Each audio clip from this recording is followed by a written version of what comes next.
السلام علیکم ورحمۃ اللہ وبرکاتہ۔ بسم اللہ الرحمن الرحیم۔ کچھ وقفے کے بعد حضرت عامر رضی اللہ تعالی عنہ نے بیان فرمانا شروع کیا۔ مسلمانوں کی پہم فتوحات سے ایرانی درباریوں کو یہ خوف پیدا ہو گیا کہ کہیں مسلمان تمام ایران پر قابض نہ ہو جائیں، چنانچہ انہوں نے زبردست مقابلے کی تیاریاں شروع کر دیں۔ جا بجا عظیم الشان ایرانی لشکر بڑے ساز و سامان کے ساتھ روانہ کیے گئے، اور مدائن کے قرب و جوار میں جس قدر بھی قلعہ جات تھے سب کو محفوظ و مضبوط کر دیا گیا۔ ہر قلعہ میں کافی فوجیں جمع کر دی گئیں۔ انبار کے قریب عین التمر کا قلعہ تھا۔ یہ قلعہ نہایت مضبوط اور بڑا وسیع قلعہ تھا۔ اس کی حفاظت کے لیے 24,000 ایرانی لشکر مہران بن بہرام کی ماتحتی میں موجود تھا۔ مہران نے جب سنا کہ مسلمانوں نے انبار بھی فتح کر لیا ہے تو اسے بڑا فکر ہوا۔ اس نے قرب و جوار کے عیسائی عرب قبائل کو، جن میں تغلب اور ایاد وغیرہ شامل تھے، لڑائی کے لیے طلب کیا۔ چونکہ یہ لوگ سلطنت ایران کے فرمانبردار تھے، اس لیے مدد کے لیے اٹھ کھڑے ہوئے۔ تقریباً 10,000 عرب جمع ہو کر آ گئے۔ ان عیسائی عربوں کا سردار عقبہ بن عقبہ تھا۔ مہران کو ان عربوں کے آنے سے بڑی ڈھارس ہوئی، بڑی امید ہوئی۔ اسے یہ خیال ہوا کہ جب مسلمان وہاں آئیں تو پہلے عربوں کو عربوں سے ٹکرا دے۔ حضرت خالد رضی اللہ تعالیٰ عنہ بھی اسلامی لشکر لے کر انبار سے چلے اور قلعہ عین التیمر کے سامنے جا کر مقیم ہو گئے۔ اب مہران نے اپنی ترکیب یعنی عربوں سے عربوں کو ٹکرانے پر عمل کرانے کا قصد کر لیا۔ چنانچہ اس نے عقبہ کو بلا کر کہا، کیا تم شہرت و ناموری، عزت و عظمت اور شاہ ایران کے حضور میں اپنا تقرب حاصل کرنا چاہتے ہو؟ عقبہ، کیوں نہیں؟ مہران، اس کی نہایت آسان تدبیر یہ ہے کہ تم اول اپنی جمیت لے کر میدان میں نکلو اور اسلامی سپہ سالار حضرت خالد رضی اللہ تعالی عنہ کو دعوت جنگ دو۔ جب وہ تمہارے مقابلے میں آئے تو اسے یا تو گرفتار کر لو یا قتل کر ڈالو۔ میرا خیال ہے کہ تم حضرت خالد رضی اللہ تعالی عنہ سے کہیں زیادہ بہادر ہو، ضرور یہ کام کر لو گے۔ عقبہ حضرت خالد رضی اللہ تعالی عنہ کے مقابلے کا ذکر سن کر ہی سوکھ گیا تھا، لیکن مہران نے یہ چالاکی کی تھی کہ عقبہ سے یہ تذکرہ ایرانی اور عیسائی عربوں کے معزز لوگوں کے سامنے کیا۔ اس کا یہ نتیجہ ہوا کہ عقبہ اس تجویز کو رد یا اس میں کوئی ترمیم نہ کر سکا۔ اس نے منظور کر لیا۔ مہران کو بڑی خوشی ہوئی۔ اس نے کہا، مجھے تمہاری بہادری کو دیکھ کر یہ یقین تھا کہ تم میری تجویز کو منظور کر لو گے، چنانچہ تم نے منظور کر لیا۔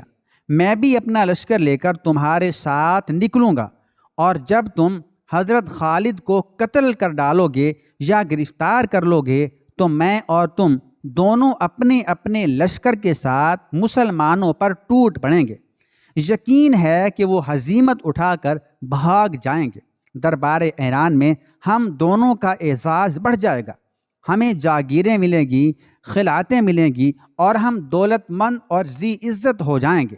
عقبہ نے اکڑ کر کہا، میں ضرور حضرت خالد کو گرفتار کر لوں گا، پھر مسلمانوں کو آسانی سے شکست دی جا سکے گی۔ مہران، یہی بات ہے، اچھا تو تم لشکر لے کر چلو۔ عقبہ اٹھ کر اپنی قیام گاہ میں گیا۔ اس نے لشکر کو مسلح ہونے کا حکم دیا اور سپاہی لیس ہو گئے تو وہ اپنی جمیت لے کر ایک دروازے سے باہر نکلا۔ عین اسی وقت دوسرے دروازے سے مہران بھی ایرانی لشکر لے کر نکلا۔ دونوں دروازوں سے ایرانی لشکروں کا سیلاب بہنے لگا۔ اس سے مہران کا یہ مطلب تھا کہ مسلمانوں پر ایرانیوں کی ہیبت چھا جائے، دہشت چھا جائے۔ حضرت خالد رضی اللہ تعالیٰ عنہ نے جب ایرانیوں کو قلعہ سے باہر نکلتے ہوئے دیکھا تو وہ بھی شیران اسلام کو لے کر میدان میں نکل آئے۔ ایرانی اور اسلامی دونوں لشکر صف بستہ ہو گئے۔ اب عقبہ میدان جنگ میں نکلا۔ اس نے حضرت خالد رضی اللہ تعالی عنہ کو مقابلے کے لیے طلب کیا۔ حضرت خالد رضی اللہ تعالی عنہ گھوڑا بڑھا کر اس کے سامنے جا پہنچے۔ عقبہ بھاری ڈیل ڈول کا بڑا لہیم شہیم شخص تھا۔ حضرت خالد رضی اللہ تعالیٰ عنہ اکہرے بدن کے تھے۔ عقبہ کو حضرت خالد رضی اللہ تعالیٰ عنہ پر طمع ہوئی، اس نے پرزور حملہ کیا۔ حضرت خالد رضی اللہ تعالیٰ عنہ نے اس کا حملہ روک کر خود بھی وار کیا۔ عقبہ نے بھی ان کا وار روک لیا۔ دونوں فنون جنگ کے خوب ماہر تھے، دیر تک ہنر آزمائی کرتے رہے۔ عقبہ اس فکر میں تھا کہ جس طرح بھی ہو، جیسے کیسے بھی ہو، وہ حضرت خالد کو گرفتار کر لے۔ چنانچہ وہ موقع پا کر ان کی تلوار پر وار کرتا تھا تاکہ ان کی تلوار ٹوٹ جائے اور وہ آسانی سے انہیں گرفتار کر لے۔ ایک مرتبہ اس نے تلوار کا وار کیا تو اتفاق سے حضرت خالد رضی اللہ تعالیٰ عنہ کی تلوار ان کے ہاتھ سے چھوٹ کر گر پڑی۔ حضرت خالد رضی اللہ تعالیٰ عنہ نہتے رہ گئے۔ اب موقع تھا کہ عقبہ پے در پے حملے کر کے حضرت خالد رضی اللہ تعالیٰ عنہ کو مار ڈالتا یا زخمی کر دیتا، لیکن وہ انہیں گرفتار کرنے کی فکر میں تھا۔ چنانچہ اس نے یہ غلطی کی کہ اپنی تلوار بھی پھینک دی اور گھوڑا بڑھا کر حضرت خالد رضی اللہ تعالیٰ عنہ سے لپٹ گیا۔ وہ انہیں شریر بدن کا سمجھ کر یہ خیال کرنے لگا تھا کہ انہیں آسانی سے ان کے گھوڑے سے کھینچ کر اپنے گھوڑے پر بٹھا کر گرفتار کر کے لے جائے گا۔ لیکن جب حضرت خالد رضی اللہ تعالیٰ عنہ نے اس کی کلائیوں پر اس کی گرفت سے اپنے آپ کو چھڑانے کے لیے اپنا ہاتھ ڈالا تو عقبہ کو ایسا معلوم ہوا جیسے لوہے نے اس کی کلائیوں کو جکڑنا شروع کر دیا ہے۔ وہ حضرت خالد رضی اللہ تعالیٰ عنہ کا پٹکا پکڑ کر انہیں اٹھانا چاہتا تھا، لیکن اس کے بہت زیادہ زور لگانے سے بھی حضرت خالد رضی اللہ تعالیٰ عنہ اس سے نہ ہلے۔